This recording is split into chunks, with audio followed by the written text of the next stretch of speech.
ಎಲ್ರಿಗೂ ನಮಸ್ಕಾರ ಸ್ನೇಹಿತರೆ. ಎಲ್ಲೋ ಒಂದು ಕಡೆ ಮಂಡ್ಯದ ಒಂದು PSI ಸಿಂಗಲ್ ಸ್ಟಾರು ಎಲ್ಲೋ ಒಂದು ಕಡೆ ಲೋಕಾಯುಕ್ತರ ಬಲೆಗೆ ಬಿದ್ದಿದ್ದಾನೆ. ಎಲ್ಲೋ ಒಂದು ಕಡೆ ಮಳವಳ್ಳಿಯ ಒಬ್ಬ ರೈತಾಪಿ ಕುಟುಂಬದವ್ರನ್ನ ಜಮೀನು ವಿಚಾರವಾಗಿ ಏನೋ 10 ರಿಂದ 12 ಕೋಟಿನ ಕೊಡಿಸಿ ನಾವು ಕಾಂಪ್ರಮೈಸ್ ಮಾಡ್ತೀವಿ, ನಾವು ಜಮೀನ ಇದು ಮಾಡ್ತೀವಿ ಅಂತೇಳಿ ಆಡಿಯೋ ರೆಕಾರ್ಡ್ ಮಾಡಿದಂಥ ಆ ಒಂದು ವ್ಯಕ್ತಿ ಎಲ್ಲೋ ಒಂದು ಕಡೆ ಲೋಕಾಯುಕ್ತರಿಗೆ ಕೊಟ್ಟಂಥ ಸಂದರ್ಭದಲ್ಲಿ ಲೋಕಾಯುಕ್ತರುಗಳು ದಾಳಿ ಮಾಡಿ ಎಲ್ಲೋ ಒಂದು ಕಡೆ ಆ ಒಂದು ಕುಟುಂಬಕ್ಕೆ ಒಂದು ನ್ಯಾಯವನ್ನು ಕೊಟ್ಟಿದ್ದಾರೆ. ಎಲ್ಲೋ ಒಂದು ಕಡೆ ಏನು ಪೊಲೀಸ್ ಸ್ಟೇಷನು ಅವ್ರ ಅಪ್ಪಂದಲ್ಲ, ಏನು ಅವರು ಏನು ಪುಕ್ಸಟ್ಟೆ ಏನು ಕೆಲಸಗಳೇನು ಮಾಡಲ್ಲ ಅಧಿಕಾರಿಗಳು. ಎಲ್ಲೋ ಒಂದು ಕಡೆ ಸಬ್ ಇನ್ಸ್ಪೆಕ್ಟ್ರುಗಳಾಗಲಿ, PC ಆಗಲಿ, ಇನ್ನೊಬ್ಬ ಆಗಲಿ ನಮ್ಮ ಗುಲಾಮರು. ಎಲ್ಲೋ ಒಂದು ಕಡೆ ಅವರು ನಮ್ಮ ಮುಂದೆ ಕೈ ಕಟ್ಕೊಂಡು ನಿಂತ್ಕೋಬೇಕು, ನಾವು ಅವ್ರ ಮುಂದೆ ಕೈ ಕಟ್ಕೊಂಡು ಕೂತ್ಕೊಳ್ಳುವಂಥ ಸಂದರ್ಭ ಏನಿಲ್ಲ. ನ್ಯಾಯ ಇದ್ದರೆ ಗಟ್ಟಿಯಾಗಿ ಅವರು ತೆಗೆದುಕೊಳ್ಳುವಂಥ ಸಂಬಳಕ್ಕೆ ಮಾಡಬೇಕು. ಅವರು ಮಣ್ಣು ತಿನ್ನು ಕೆಲಸನ ಮಾಡೋದು, ಅನ್ನ ತಿನ್ನು ಕೆಲಸ ಮಾಡಬೇಕು. ಎಲ್ಲೋ ಇಂಥ ಭ್ರಷ್ಟ ಒಂದು ಅಧಿಕಾರಿಗಳಿಗೆ ಎಲ್ಲೋ ಒಂದು ಕಡೆ ಧಿಕ್ಕಾರ.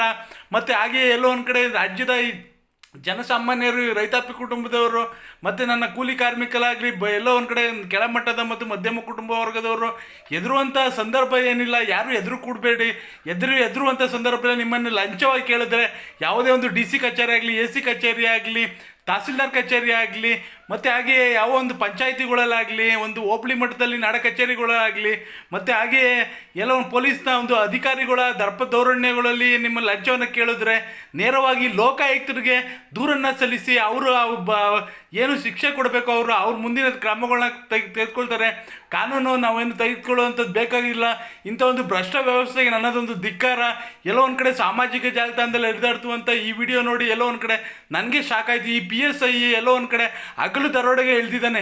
ಏನು ಕಡಿಮೆ ದುಡ್ಡನ್ನು ಕೇಳ್ತಾಯಿಲ್ಲ, 10 ರಿಂದ 12 ಕೋಟಿ ದುಡ್ಡನ್ನು ಕೊಡಿ, ನಾನು ಕಾಂಪ್ರಮೈಸ್ ಮಾಡ್ತೀನಿ ಜಮೀನು ವಿಚಾರವಾಗಿ ಅಂತ ಹೇಳಿ ಏನು ಹಗಲು ದರೋಡೆಗೆ ಇಳಿದಿದ್ದಾನೆ.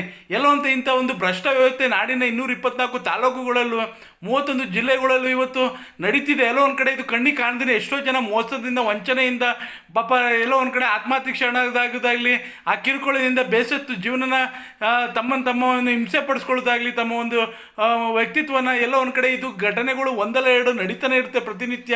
ಯಾರು ಎದುರುವಂಥ ಸಂದರ್ಭ ಬೇಡ. ದಯವಿಟ್ಟು ಎದುರುವಂಥ ಇದನ್ನು ಬಿಟ್ಟಾಕಿ ಧೈರ್ಯದಿಂದ ಮುನ್ನುಗ್ಗಿ ಲೋಕಾಯುಕ್ತರಿಗೆ ದೂರನ್ನು ಸಲ್ಲಿಸಿ ಅವ್ರಿಗೇನು ಶಿಕ್ಷಣ ಕೊಡಬೇಕು ಲೋಕಾಯುಕ್ತರು ಕೊಡ್ತಾರೆ. ಇಂಥ ಒಂದು ಭ್ರಷ್ಟ ಅಧಿಕಾರಿಗಳಿಗೆ ಯಾರು ರಾಜ್ಯದ ಜನತೆ ಯಾರು ಎದುರುವಂಥ ಪ್ರಮೇಯ ಇಲ್ಲ. ನಿಮ್ಮನ್ನು ಏನಾದರೂ ಎದುರಿಸೋದು, ಬೆದರಿಸೋದು, ನಿಮಗೇನು ಏನಾದರೂ ಒಂದು ದುಡ್ಡು ಕೊಡಿ ಅಂತ ಹಿಂಸೆ ಕೊಡೋದೆಲ್ಲ ಮಾಡಿದ್ರೆ ರೆಕಾರ್ಡ್ ಮಾಡ್ಕೊಂಡು ದೂರುಗಳನ್ನ ಸಲ್ಲಿಸಿ ಎಲ್ಲ ನಿಮಗೆ ನ್ಯಾಯ ಸಿಗುತ್ತೆ ಅಂತ ಹೇಳಿ ನಾನು ವಿಡಿಯೋನ ಮುಗಿಸಿದ್ದೀನಿ. ಯಾರೂ ಎದುರುವಂಥ ಪ್ರಮೇಯ ಇಲ್ಲ. ಎಲ್ರಿಗೂ ಒಳ್ಳೆಯದಾಗಲಿ. ಜೈ ಕರ್ನಾಟಕ. ಮತ್ತು ವಂದೇ ಮಾತರಂ.